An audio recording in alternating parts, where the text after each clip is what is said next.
सरकार के आने के बाद अयोध्या में पूरे के पूरे अब उस आनंद को कुछ कहा नहीं जा सकता। अब देखिए, जब हम का छोट आदमी के घरे अगर जो लड़का पैदा हो जा तब का आनंद होला। तो जहां साक्षात नारायण वो भी कश्यप अदिति के तपस्या के बाद धराधाम पर आते हैं तो उस छठा की क्या कहनी। सब देवता लोग, जितने देव सुर नर गंधर्व सब अयोध्या में इकट्ठे हो गए और सब अपने अपने। अब यह जो जन्मोत्सव था, चूंकि हमारे राघव सरकार भानु कुल में उत्पन्न हुए हैं, दिवाकर कुल में उत्पन्न हुए हैं। अब जेकरे घरे नाती पनाती उत्पन्न हो पैदा हो क्या खुद के कौन ठिकाना। अब भगवान तो ये देखिए कि हमारे ही कुल में अगर जो नारायण आ गए हैं तो उनकी खुशी का ठिकाना नहीं रहा। देखिए, जब आदमी बहुत आनंद अतिरेक में होता है तो उसके खुद के कर्म भी भूल जाते हैं। जैसे जब हमारे राघव सरकार आए, जब अयोध्यापति को ये समाचार मिला है तो उठ भी नहीं पा रहे हैं। अयोध्यापति को जब समाचार मिला तो उनके अंग काम करना बंद कर दिए। तो बाप की हाल है तो जो कई पीढ़ी आगे उनकी क्या। भगवान भास्कर अपने कर्म को भूल गए, अपनी गति को भूल गए और वह भी ठहर गए। वो भी कितने दिन, मास दिवस, पूरे महीने भर के लिए ठहर गए। ये आनंद इतना अद्भुत था कि पूरे एक महीने आनंद जो चला है हमारे राघव सरकार के आगमन का, लेकिन किसी को पता नहीं चला कि एक महीने तक रात नहीं आई, लगातार दिने दिन रहा। यह आनंद अतिरिक्त। देखिए, कहा जाता है कि जीवन जिसका सुखी बीते, सुख का समय ऐसा होता है कि कई महीनों बीत जाए पते नहीं चलता, लेकिन दुख का क्षण बड़ा कष्टकर होता है। अगर जो कोई अपशगुन हो जाए तो घंटे घंटे तो दूर की बात है, मिनट और सेकंड भी भारी पड़ते हैं। लेकिन उसी के विपरीत आनंद अतिरेक जो है बहुकाल तक चले पता ही नहीं चलता। हमारे भास्कर, भगवान भास्कर अपनी गति को थाम दिए और उस आनंद का लुत्फ उठा रहे हैं। और जितने भी नर नारी हैं सब अपने आनंद में हैं। अब ये कथा कह रहे हैं कौन? बाबा भोले माँ पार्वती को। अब क्या बोले, हे पार्वती, एक बात मैं छुपाया था, हे माँ भगवती आपसे एक बात छुपाया था, उस आनंद अतिरेक में मैं भी गया था। बोले क्या, आप कब चले गए, किसके संग गए? बोले मैं काकभुसुंडी के संग गया था। बोले कैसे, क्या हुआ? बोले कि भाई मैं गया, मुझे भी तो भगवान का दर्शन करना है। रामचरितमानस में कथा नहीं है, अन्य शास्त्रों में मिलती है कि भगवान पहले मदारी बन के गए, तो मदारी बनकर जा करके राजा दशरथ का जो किला था उसके बजीये में लगे डगडगाने। अब आई दासी भगाई, भगो यहाँ से, यहाँ सब आनंद में, तुम आकर डगडगा रहे हो, डिस्टर्ब कर रहे हो। अंत में बाबा गए कहाँ? सागर अयोध्या के किनारे, माँ सरजू के किनारे गए। अब माँ सरजू के किनारे अपनी सिरगिन कुंडी लेकर के अपनी व्यवस्था बना, डमरू बजाए हैं, पूरे लोग इकट्ठा हो गए। अब काकभुसुंडी जी, बाबा भोले गुरु और काकभुसुंडी शेला अब लगे कहने के, अरे बड़े का मतलब एक कैलाश से आए हुए दिव्य योगी हैं, सबके भूत भविष्य वर्तमान को बताते हैं। अब जो जाए पकड़ के लाए, काकभुसुंडी बताओ बताओ इनकी। अब लोगों की कुंडली बताने लगे, पूर्व जीवन की कहानी बताने लगे बाबा भोले। अब लोगों को बड़ा विश्वास हुआ। अब यह थोड़ा सा चला हंगामा। अब इतने में महल तक बात पहुंची कि कोई तो एक सरजू के किनारे आया है बाबा, बड़ा सबकी दिव्य, अपने दिव्य सबका भूत भविष्य वर्तमान बता रहा है। माँ कैकेयी कौशल्या के पास जब समाचार पहुंचा तो बोले कि भाई थोड़ा हमारे भी अपने लालन को दिखाना चाहिए।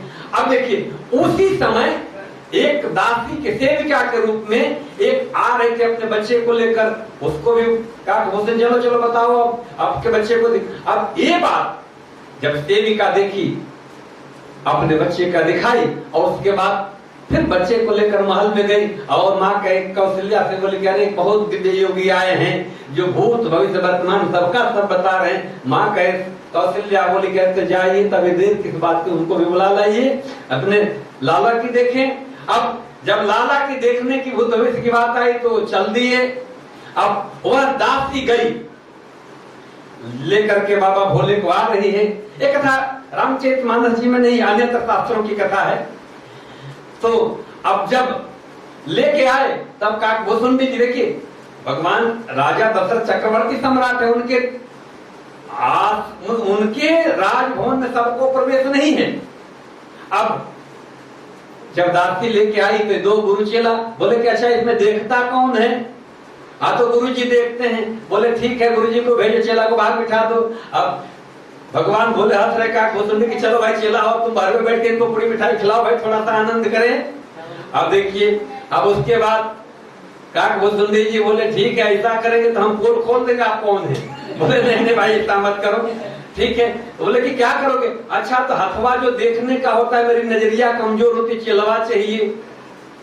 तब काकभूषुंडी जी का नंबर है कि भाई जब चेलवे को देखना है तो गुरु जी बाहर बैठे। तो बोले कहा जौन कहला तौन बोला तो बाहर बैठा, हम जाते हाथ देखे। तब गुरु जी बोले कि भैया नहीं ऐसा नहीं है, चेलवा तो केवल लकड़िया देख लेता, लकड़िया का गुणागणित तो मैं जानता हूँ, वो देख लेगा तो बताना तो मुझे। तो इस तरह से दोनों चेला गुरु पहुंचे अंदर। अब भगवान को दर्शन करना है, अब चूंकि ये लकीर देखने थोड़े गए तो गए भगवान के दर्शन करने गए थे। भगवान के दर्शन के लिए माँ कह करेंगे हथवे देखकर मुंडी छुपा के रखे। बोले अरे हथवा नहीं, अब हथवा देख रहे हैं। अब हथवा देख करके प्रभु के हाथ को देख करके देखिए अपने इष्ट को अपने प्रेमी को देख करके आदमी किस आनंद अतिरिक्त में होता है। हमारे बाबा भोले भूल गए कि मैं क्या करने आया, अब वहीं देख करके समाधि लग गई।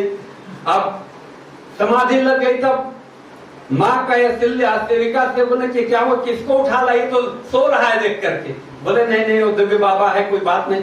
तो काकभूषुंडी जी को सेविका भाई सेविका सेवक को ही संकेत करेंगे ना, काकभूषुंडी जी पहला रहे वो जगह सोए मत। बोले अरे ऐसा बात नहीं। अब इस तरह से बाबा आनंदातिरिक्त बाद में माँ के अनुनय विनय के बाद बाबा के भूत भविष्य बताए। अब बाबा के जन्म और शादी विवाह तक तो बताए। अब काकभूषुंडी जी हिला रहे अगली बात मत बताना, विवाह तक बता दो, आगे बार मत बताए तो बवाले हो जाएगा। बस जन्मोत्सव के बाद राघव सरकार के शादी विवाह तक की बात बाबा भोले बताए हैं। उसके बाद सब बात छुपा करके अब माँ पार्वती बोली अच्छा आप तो गए लेकिन आपने मुझे वहां कहीं देखा क्या? बोला क्या आप भी गई थी? बोला हाँ मैं भी गई थी। बोले आप कहाँ थी? तो आपको याद होगा कि वह सेवकी जो आई थी आपको लेके जाने वाली वो कौन थी? बोले वो अरे वही मैं थी, क्योंकि मुझे पता था कि आपकी एंट्री होने वाली नहीं है तो मैं भी आपकी व्यवस्था में लग गई थी। इस तरह से सब देव दर्शन करते हैं। बाबा भास्कर भगवान भास्कर अपनी गति को थाम देते, सब जगह आनंद। अब इस तरह से बाल लीला चल रही है, सब पूर्ववासी को प्रभु ने आनंद दिया अपने। अब देखिए कभी भी कभी एक ही काम करते रहे तो मन में खुला जाता है। अब हमारे भगवान तो आए हैं अपनी दिव्य लीला करने के लिए। यहाँ क्या देख रहे हैं कि माँ वही सुबह बच्चे को उठाना, जगाना, सुलाना, खिलाना, पिलाना, सोना एक खेल है। देखिए एक मनोविज्ञान है, चिकित्सक के दृष्टिकोण से, शास्त्र से, दोनों तरफ से, कि बालक और वृद्ध हमेशा अटेंशन चाहते हैं। बालक हो या वृद्ध हो वो दोनों अटेंशन चाहते हैं। अटेंशन का मतलब वो चाहते हैं कि हमारी तरफ सबकी दृष्टि बनी रहे। इस कारण देखिए कभी भी आप लोग अनुभव किए होंगे, माताओं को ज्यादा अनुभव होता है, जब बच्चा जब छोटा होता है ना, देखिए जब माँ कुछ काम करने जाएगी तभी उत्पात करेगा, ऐसे चुपचाप रहेगा। लेकिन अगर जो माँ कोई काम करना शुरू तो वैसा खटपट करेगा, रोना धोना पटकना तोड़ना चालू हो जाता है। अब इस तरह से राघव सरकार बोर हो गए, तब एक खेला किए कि माँ राघव सरकार को नहला के पालने में सुला करके अपने वो जो उनके इष्ट थे उनकी पूजा अर्चना करके भोजन बना करके भोग लगाने के लिए गई। अब वहां जा करके नहा स्नान करके जा रहे तो क्या देख रहे हैं कि बच्चे को सुला दी, और जब भोग लगाए तो देखी कि वही राघव सरकार वहां मंदिर में बैठ के प्रसाद ले रहे हैं।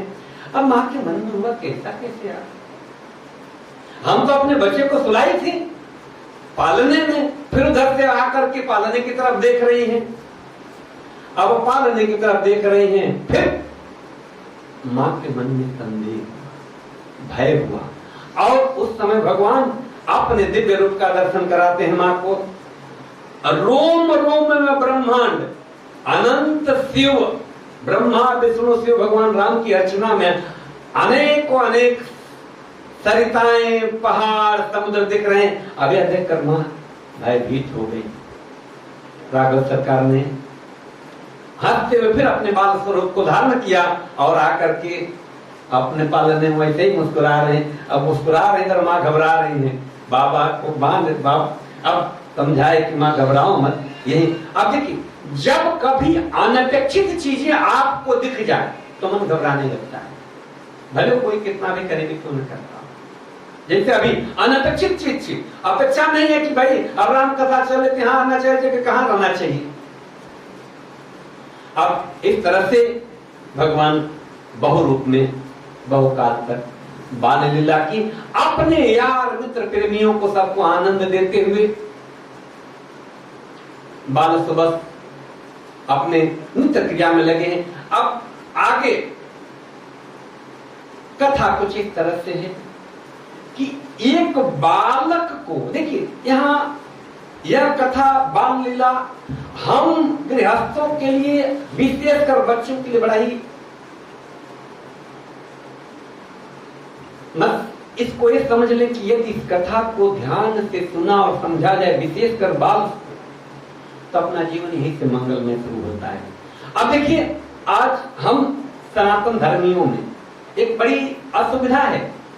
हम अपने धर्म में बहुत आगे हैं, लेकिन अन्यत्र धर्मों में हमसे ज्यादा लोग फॉलोवर हैं, ज्यादा लोग अनुयायी हो जाते हैं। अब इतने दिन हो गए, क्या कभी किसी ने सुना कि अन्य धर्मों के लोग इसमें आते थे? पहले आज साल 2 साल की बात परिस्थिति, तो पूर्व में क्या होता था कि सनातन धर्म के लोग अन्यत्र जाते थे। ऐसा क्यों होता है? इसके पीछे कारण कि बाल सुलभ मन को कुछ तो चाहिए। आज किसी धर्म विशेष में बच्चे को शुरू से ही, बचपन से ही 5 टाइम का कैसे पूजा करनी चाहिए सिखाई जाती है। किसी धर्म विशेष में नहीं, प्रतिदिन तो एक दिन एक समय में मिलकर के पूजा अर्चना करनी चाहिए। लेकिन आज हमारे सनातन धर्म में ऐसी कोई व्यवस्था नहीं। जिसको जो मन करे, जब मन करे, वो कहे और करे। यही कारण है कि हमारा सनातन धर्म आज बहुत ज्यादा अलग अलग पथ अनुगामी है। तो हम बाल सुलभ मन को एक व्यवस्था के तहत अगर जो जीवन देने की कोशिश करें तो बड़ा श्रेयकर होगा। हालांकि हमारा सनातन धर्म इतना सुंदर है कि हर चीज की व्यवस्था दी गई है।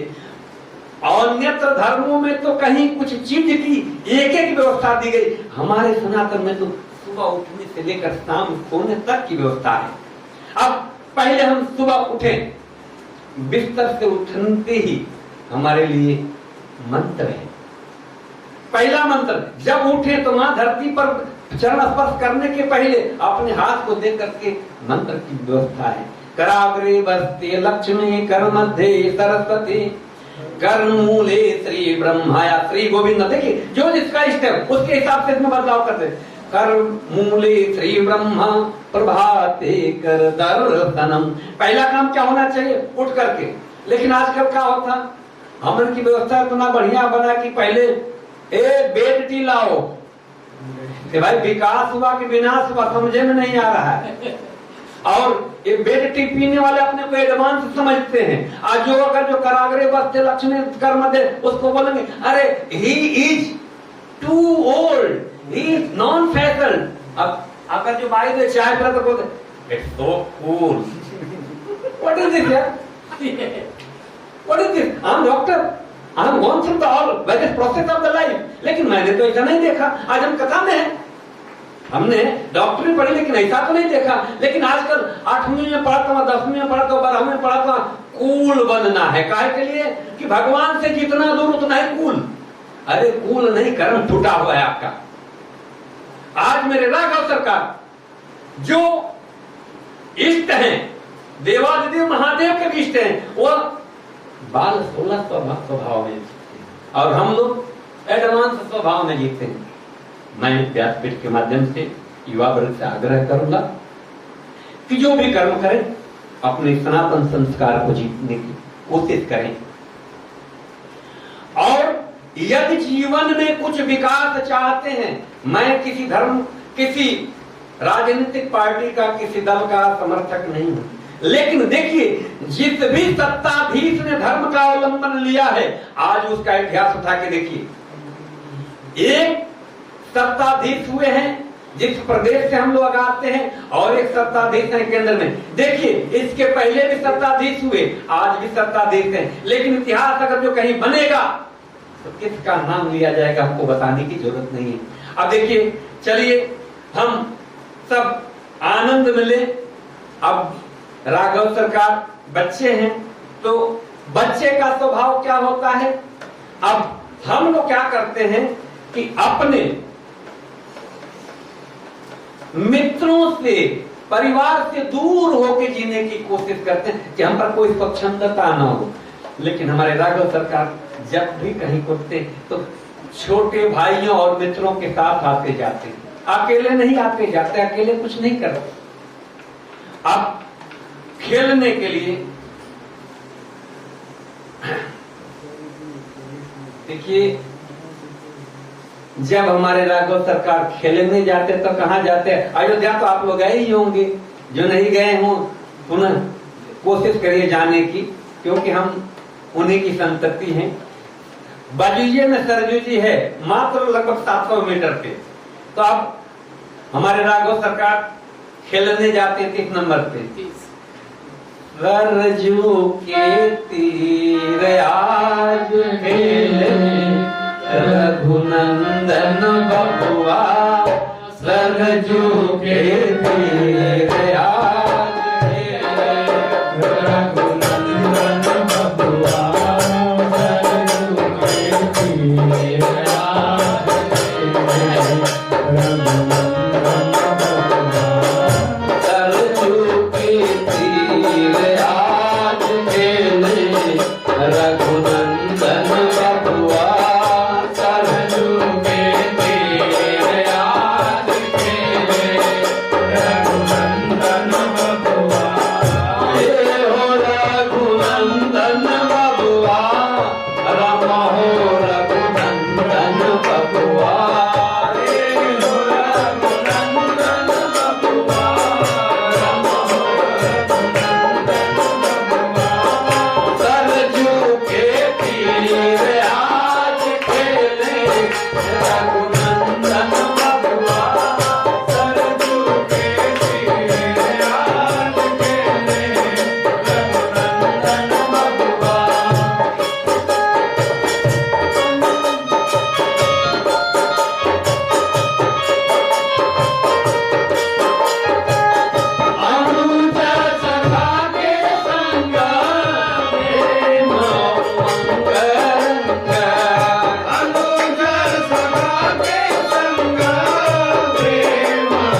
हमारे राघव सरकार सरजू के किनारे आनंद ले रहे हैं अपने यार मित्रों के साथ। बढ़िया है बाबू, थोड़ा सा छोड़ के हुए हो जा, आनंद है।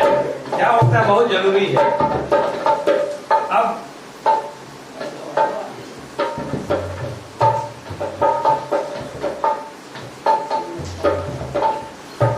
भगवान मेरे राघव सरकार बाल सलभ लीला करके अभी बालपन का आनंद ले ही रहे हैं।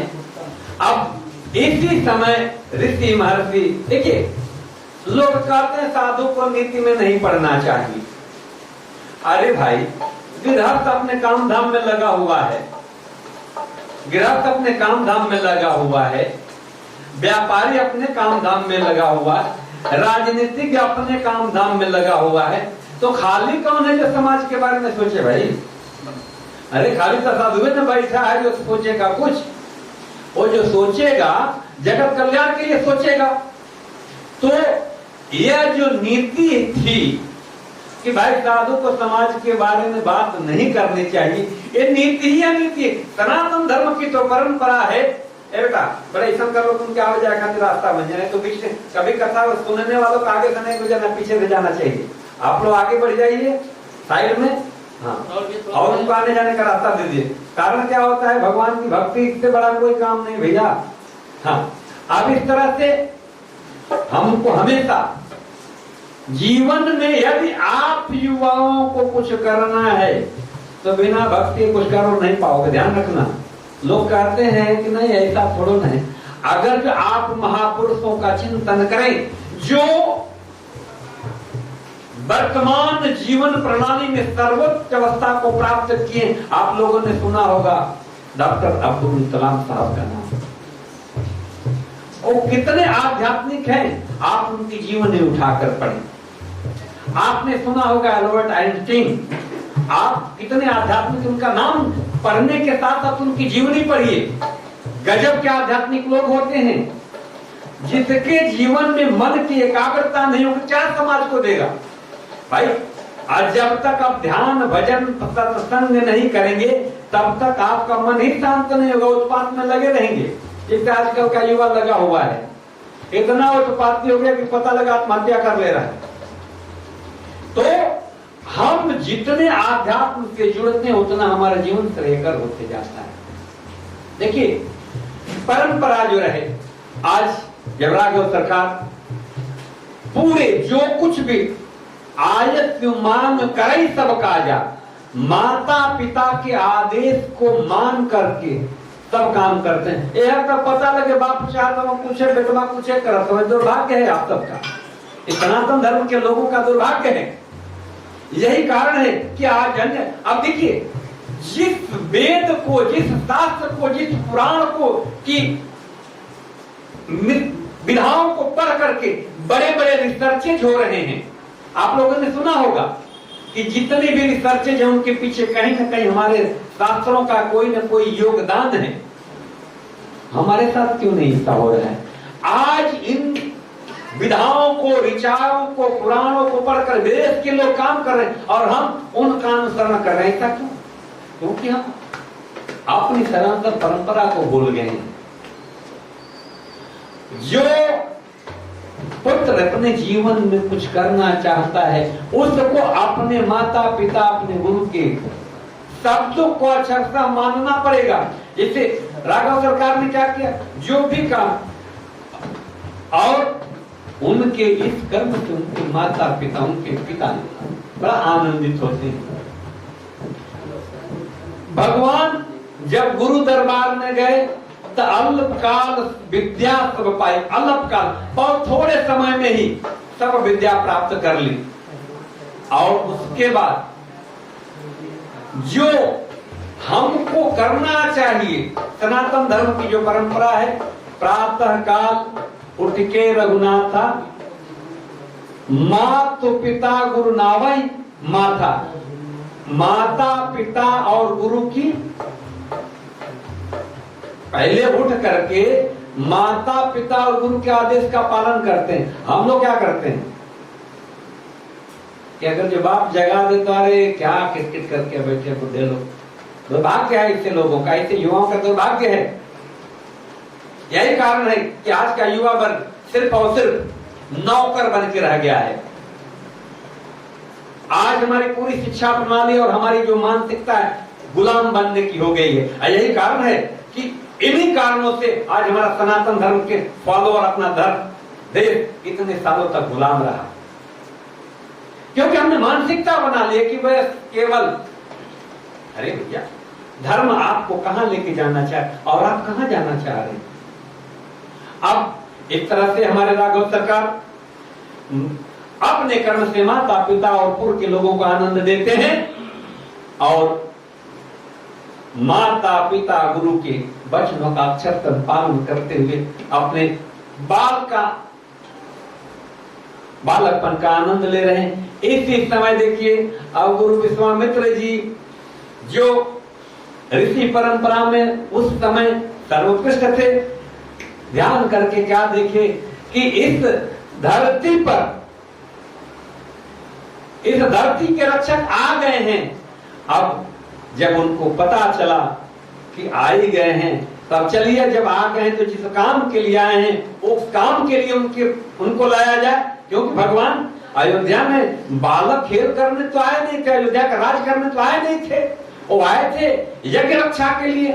अरे संत धेनु विप्रधेनु, अरे विप्र धेनु संत और देवता इनकी रक्षा के लिए आए थे।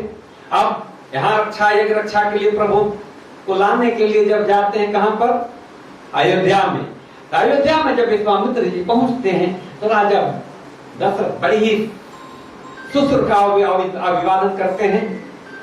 लेकिन जब अभिवादन होता है तो हम ध्यान रखें, एक चीज का ध्यान रखना है, कभी भी आनंद खुशी के समय कोई जबान मत दे दीजिए। जब बहुत खुश हो ना तो कोई जबान मत दे दीजिए। इसका दो उदाहरण चक्रवर्ती सम्राट के जीवन में आया है। रामचरितमानस में दो अवसर ऐसे हैं जहां चक्रवर्ती सम्राट ने आनंदातिरेक में 2 बार बोलिया कि जो मांगना हो मांग लो। अब राघव सरकार को मांगने आए हैं, यह बात दशरथ जी को पता नहीं है, लेकिन बोलिए कि आप आदेश करिए तुरंत पूरा होगा। अब बोल तो दिए, अब जब उधर बोले कि भाई हमको दोनों बच्चों को दे दीजिए, तब बोल कि अब मुनि आपने विचार करके नहीं मांगा है?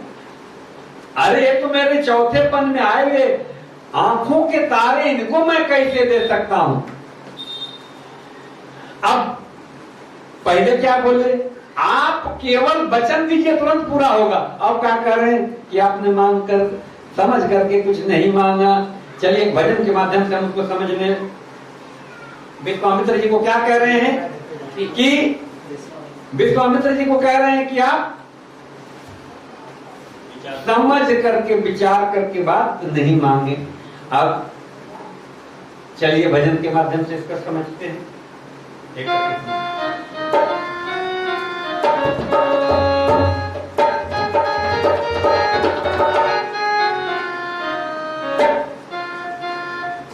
राघव को मैं न भूला, मुनिनाथ मरत मरते, राघव को मैं न मुनिनाथ मरते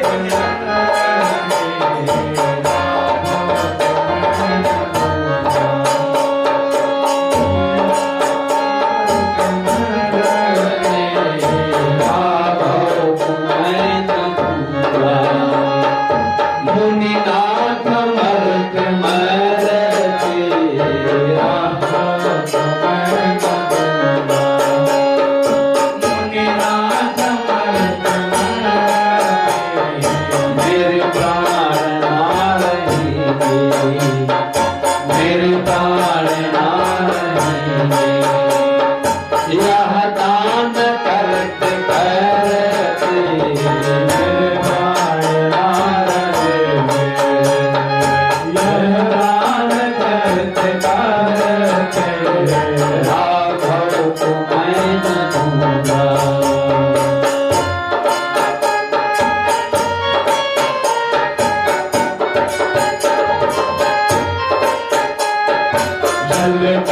बिना कदाचित मछली शरीर धारे, जल के बिना कदाचित मछली शरीर धारे, जल के बिना कदाचित मछली शरीर धारे, जल के बिना कदाचित मछली शरीर धारे, पर मैं न जी सकूंगा इनको बिना निहारे, पर मैं न जी सकूंगा इनको बिना निहारे। कौशिक सिहर रही है, कौशिक सिहर रहे हैं, मेरे अंग धरते रहते, कौशिक सिहर रहे हैं, मेरे अंग धरते रहते, राघव को मैं न भूला, मुनिनाथ मैं बिना रहे, राघव को मैं न भूला।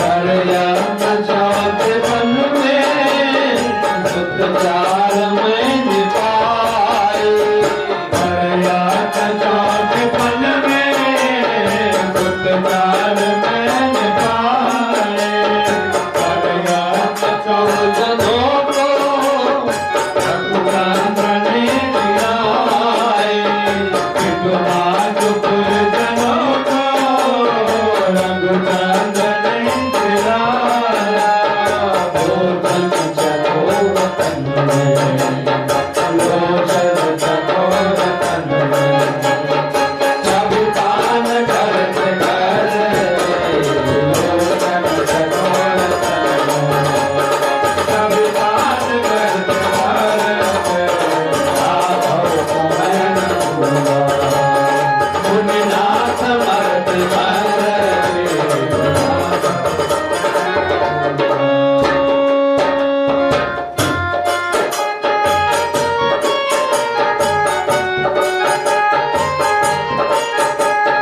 चलते विलोक प्रभु को होगा उजाड़ कौशल, चलते विलोक प्रभु को होगा उजाड़ कौशल, मंगल भवन के जाते मंगल कहाँ से मंगल, मंगल भवन के जाते मंगल कहाँ से मंगल, दीजे कृपाल करबो, दीजे कृपाल करबो, कृपाल धरते करते, दीजे कृपाल करबो, बोलते कृपाल करते करते, राघव को मैं न भूला, मुनिनाथ मैं बिना रहे, राघव को मैं न भूला। जब बोलता बोलता रहेगा तो आपको अंदाजा लगेगा।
मुनिनाथ मर्द मार राघव को मैं न दूंगा मुनिनाथ मर्द मार मेरे प्राण मार मेरे प्राण मार मेरा दास कर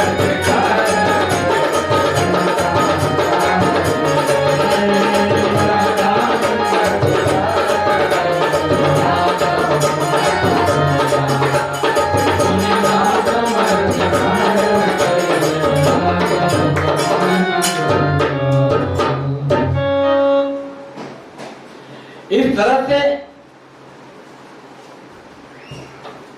हमारे चक्रवर्ती सम्राट दशरथ जी गुरुदेव विश्वामित्र को मना कर देते हैं। वहीं पर गुरुदेव वशिष्ठ भी बैठे होते हैं। विश्वामित्र जी उनकी तरफ देख करके कहते जरा इनको समझाइए, इनको समझे में नहीं आ रहा है, समझे कि मेरे लड़के हैं। इस तरह से बहुभाग गुरु वशिष्ठ देव जी ने समझाया है और समझाने के बाद बड़े प्रेम से चक्रवर्ती सम्राट दोनों लड़कों को बुलाए हैं, राम और लक्ष्मण को, और प्रेम से गुरुदेव विश्वामित्र के चरणों में सादर समर्पित करते हुए अपने पुत्रों को आदेश देते कि यही आपके माता पिता हैं, जो कुछ कहें इन्हीं के आदेश का पालन करना है। और इस तरह से राघव सरकार जिस हेतु इस धरती पर आए थे, धराधाम पर आए थे, क्या संत हित, संतों की रक्षा हेतु, धर्म के हेतु अपने इस पथ पर प्रथम यात्रा शुरू करते हैं। और जब गुरु विश्वामित्र जी लेकर चल रहे हैं, अब लेकर चले हैं और चलते चलते कह रहे हैं कि हे राघव, आप चल रहे हैं, देखिए चलते चलते हमको राक्षस प्रहार करेंगे, आप सतर्क रहिए। और ऐसा बोल रहे हैं, तभी उधर तारका राक्षसी क्या देख रही है कि ये तो गुरु विश्वामित्र दो लड़कों को लेकर, उसके क्रोध की सीमा न रही, पारावारा न रहा। वह पूरे क्रोध से भरकर राघव सरकार और लखन लाला पर प्रहार करने की कोशिश करती है। लेकिन यहां हमारे राघव सरकार सतर्क हैं। क्या ये कहीं प्राण है लीना। उन्होंने तारका को आते देखकर एक बाण मारा है और तारका राक्षसी गिर पड़ी, पड़ी की पड़ी रह गई, फिर उठ न सकी। तो इस तरह से तारका का प्राणांत करके मुक्ति प्रदान करते हुए आगे सुबाहु का को मोक्ष देते हैं मेरे राघव सरकार। और मामा मारिच, जो देखिए हम सुने हैं कहा कि वो नाक कटने के बाद मिला था, नहीं, यहीं पर बक्सरे में, अपना जो बक्सर है ना, वहीं पर बिहार का अपना बॉर्डर में बक्सर है ना, बलिया जिला से सटा हुआ, वहीं पर विश्वामित्र जी मुनि का, वहीं पर ये सब रहते थे तारका राक्षस। आप देखिए, आप देखेंगे तो जौनपुर, बलिया, आजमगढ़, गाजीपुर, ये जो बलिया है कौन है, ये सुबाहु का क्षेत्र है। आप नहीं, खाली उसको आप ध्यान से वहां के जितने नाम हैं उनको आप पुराना नाम पढ़ेंगे तो आपको, अब कैसे आजकल लखनपुर हो रहा है, लखनऊ, सब नाम कैसे बदल रहे, ये पुराने नाम है, नए नाम कुछ नहीं है। जो पुराने शास्त्रों में, अब जैसे आज हैदराबाद में भाग्यनगर की बात हो रही है, गई ये पूरी पलटन वहां, तो जो पुराने सनातन धर्म में नाम थे वही सब नाम है। ये क्या हुआ, कालांतर में मुगलों ने और अंग्रेजों के आने के बाद बहुत सारे नाम बदल दिए गए। अब ये बताइए, बलिया कौन सा नाम है भैया अपने,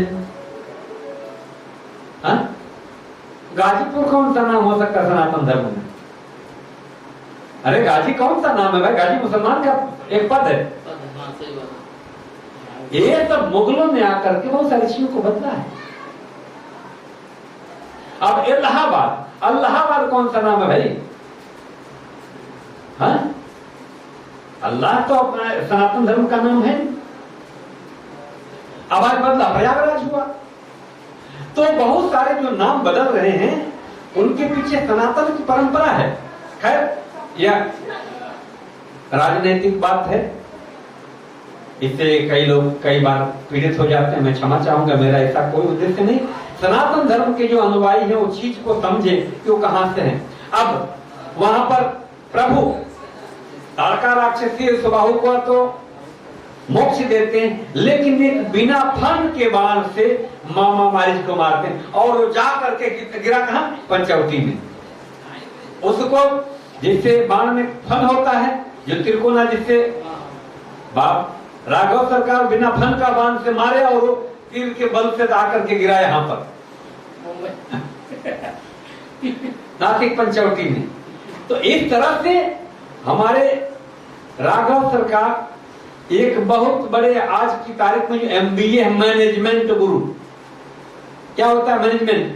मैनेजमेंट का मतलब ये होता है कि आगे क्या करना उसकी विधि बहुत पहले सोच लेनी चाहिए। अब हमारे राघव सरकार धरती पर जिस काम के लिए उनको पता है कि क्या करना, किससे क्या काम कराना है। अब बालपन में ही जिस तरह से ताड़का को मारे, जिस तरह से सुबाहु को मारे, मारिच को भी मार सकते थे, लेकिन उनको पता था कि हमारा आदमी है, हमारा बंदा है। क्योंकि रावण को समझाए मामा मारिच, अरे भाई मत जाओ, वो भगवान है। तो इतनी तगड़ी मैनेजमेंट। अब इस तरह से इनको प्राणांत के बाद आगे बढ़ते हैं, तो आगे देखते हैं तो क्या मार्ग में एक आश्रम मिलता है। उस आश्रम में कोई जीव जंतु नहीं है, पेड़ पौधे नहीं है, सिर्फ और सिर्फ एक शिला है। राघव सरकार सब जान रहे हैं, लेकिन विश्वामित्र जी से पूछते हैं कि ये क्या है। तो विश्वामित्र जी ने पूरी कहानी बताई है कि किस तरह से गौतम ऋषि के श्राप के कारण एक अहिल्या उनकी पत्नी है, प्रभु ने चरण रज दे करके उनको मुक्त किया। और इस तरह से एक सोरठा आता है, उसको हम कि किस तरह से बंदगी की है।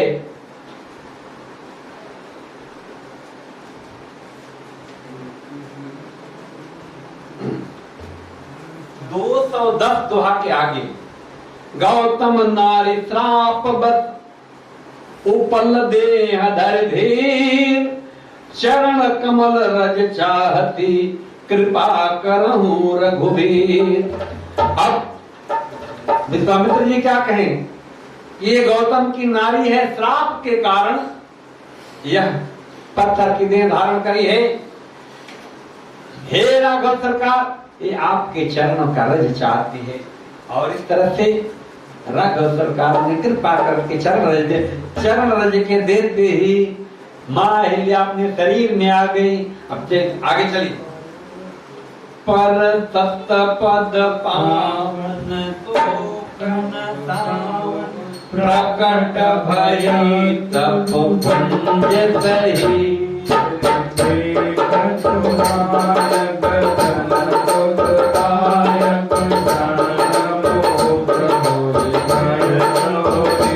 अति प्रेम अधीरा पुल करीरा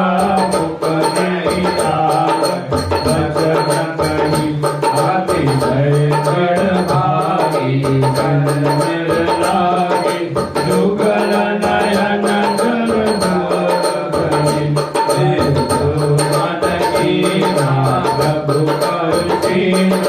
रघुपति कृपा भगति पाई, अति निर्बल भानी अच्युति भानी, ज्ञान भय रघुराई।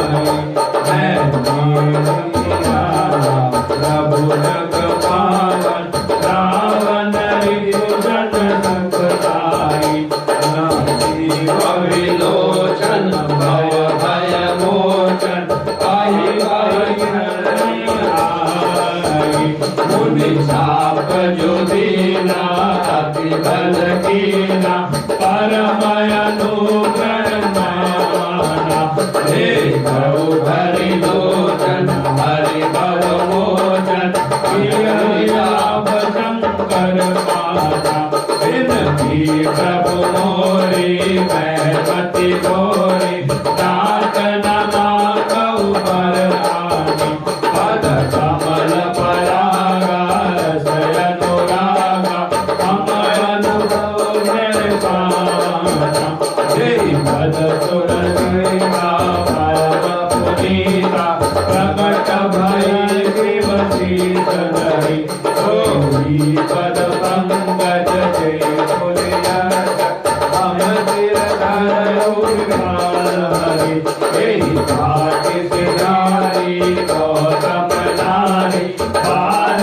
बार हरि चरण परि जो अति मन भावा बरि बाबा देवति लोक आनंद हरि।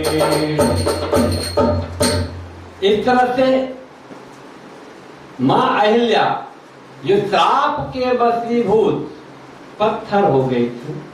अब ध्यान दे, जिस वक्त जो घटित होता है अपने को बहुत बुरा लगता है, कई बार जो हमारे मन के अनुकूल नहीं होता है वह हमको बुरा लगता है, लेकिन कालांतर में वह बुरा रहे कोई जरूरी नहीं है। जिस वक्त श्राप मिला मां अहिल्या पत्थर बनी, यह बड़ा ही विकट स्थिति थी, लेकिन क्या कर रही है, मुनि श्राप जो दीना आति भल कीना। हमारे पति जी ने मुनि गौतम ऋषि ने श्राप दिया, बहुत अच्छा किया। उसका परिणाम यह हुआ कि जिन चरणों के लिए ब्रह्मा विष्णु महेश भी वंदन करते वहां चरण सहज ही मुझे प्राप्त हो गया।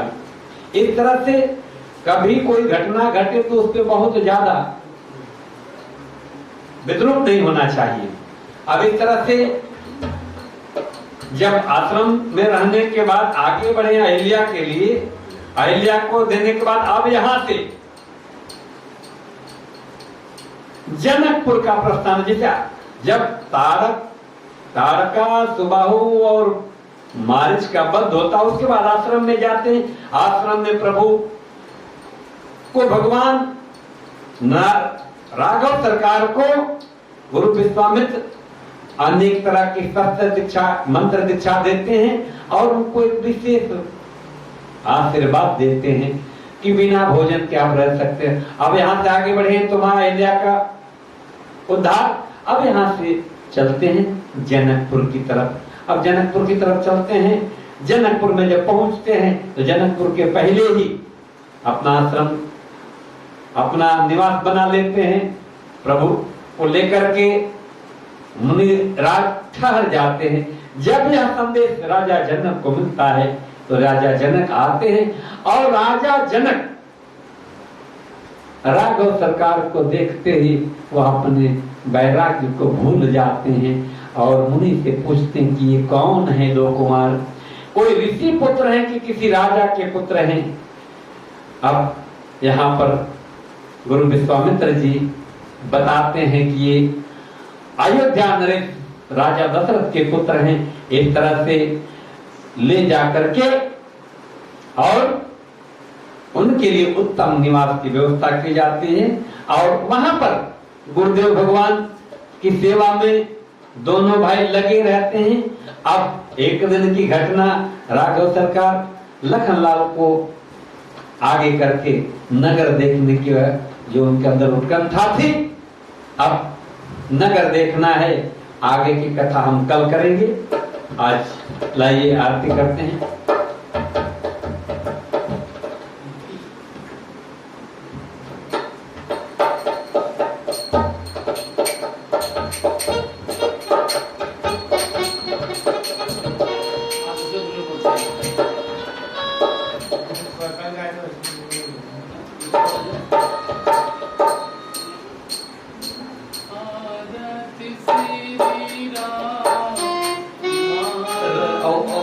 राघव सरकार की आरती करनी है। राघव सरकार